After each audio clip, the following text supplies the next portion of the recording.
வளர்ந்து வரும் இக்காலத்தில் வேலைப்பளு, மன உளைச்சல், தூக்கமின்மை, தவறான பழக்கவழக்கங்கள் உள்ளிட்ட காரணங்களால் இரவு 11 மணிக்கு மேல் தூங்கினால் என்ன விளைவுகள் ஏற்படும் என்பதை மருத்துவர்கள் விளக்கமளிக்கின்றனர்.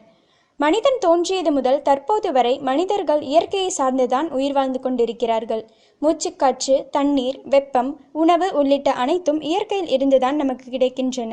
ஆனால் தற்போது நாகரிகமும் தொழில்நுட்பமும் வளர்ச்சி அடைந்ததும் மனிதர்களாகிய நாம் இயற்கையை எதிர்த்து வாழ முயற்சி செய்து கொண்டிருக்கிறோம்.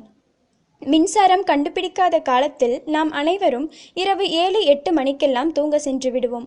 ஆனால் மின்சாரம் வந்ததும் அதனை பயன்படுத்தி இரவு பணிகளிலும் ஈடுபட்டு வருகிறோம். ஒரு மனிதன் 6 முதல் 8 மணி நேரம் தூங்கினால் போதும். அதாவது இரவு 2 மணிக்கு படுத்து காலை 9 மணிக்கு எழுந்தால் தூங்கும் நேரத்தை சமன் செய்து விடலாம் என தவறாக எண்ணி வருகின்றனர். நமது உடல் அமைப்பின்படி இரவு 11 மணிக்கு முன்னதாக நிச்சயம் தூங்கிவிட வேண்டும்.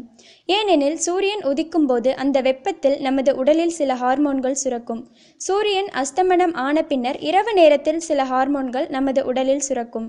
முக்கியமாக மெலட்டோனின் என்கிற ஹார்மோன் இரவில் தூங்கும்போது மட்டும், அதுவும் அறையில் வெளிச்சம் இல்லாமல் தூங்கும்போது மட்டுமே சுரக்கும்.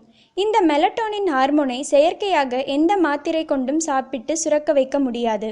தற்போதைய காலத்தில் இரவு நேரத்தில் பணிபுரிபவர்கள் இரவில் நீண்ட நேரம் தூங்காமல் தொலைக்காட்சி அல்லது மொபைல் போன்களை பயன்படுத்தி வருகின்றனர். இதனால் இந்த ஹார்மோன் சுரக்காது. இதன் விளைவாக புற்றுநோய் வருவதற்கு மிக முக்கிய காரணம் இந்த மெலட்டோனின் ஹார்மோன் சுரக்காமல் இருப்பதுதான். இளம் வயதினருக்கு இப்பிரச்சனை உடனடியாக தெரிந்துவிடாது. ஆனால் உடலில் மாற்றங்கள் ஏற்பட்டு 27 முதல் 30 வயதிற்குள் தான் உடல் உபாதைகள் தொடங்கும்.